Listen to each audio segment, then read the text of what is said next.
नमस्कार, मी संदीप चव्हाण आणि आपण पाहताय एलएस मराठी. पाहूयात काही विशेष घडामोडी. शेतकऱ्यांना नुकसान भरपाई भरून देण्याचे मुख्यमंत्री फडणवीसांचे आदेश. महसूल मंत्री चंद्रशेखर बावनकुळेंची माहिती. संपूर्ण संरक्षणाचे आदेश मुख्यमंत्र्यांनी कालच्या बैठकीत दिले.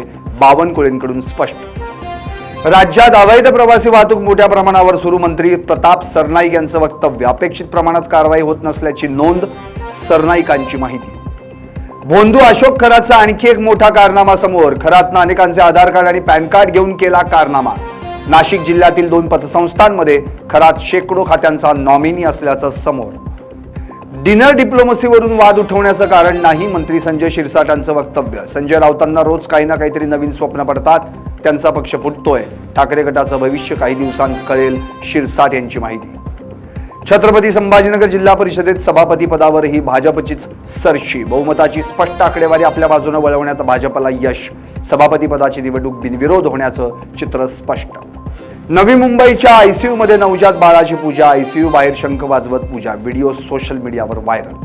नवनाथ गवळी यांनी अत्याचाराचे आरोप फेटाळले. माझ्यावर धादांत खोटे आरोप. गवळींचा दावा. गवळींनी अत्याचार केल्याचा महिलेचा आरोप. पुण्याच्या खेडमधील घटना.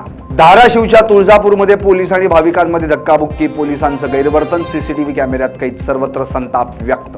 जळगावच्या जामनेरमध्ये गॅस सिलेंडरसाठी नागरिकांच्या रांगा. नवीन नियमांमुळे यंत्रणेचा फज्जा. पोलिसांचा मोठा बंदोबस्त तैनात. सांगलीत गॅस मिळवण्यासाठी नागरिकांची धावपळ सुरू. गॅस एजन्सी समोर नागरिकांच्या लांबच लांब रांगा. आखाती देशातील युद्धाचा गॅस पुरवठ्यावर परिणाम. आणखी काही विशेष घडामोडींसाठी पाहत राहिलेस मराठी. सत्याच्या पाठी. बातम्या सर्वांच्या सर्वांसाठी.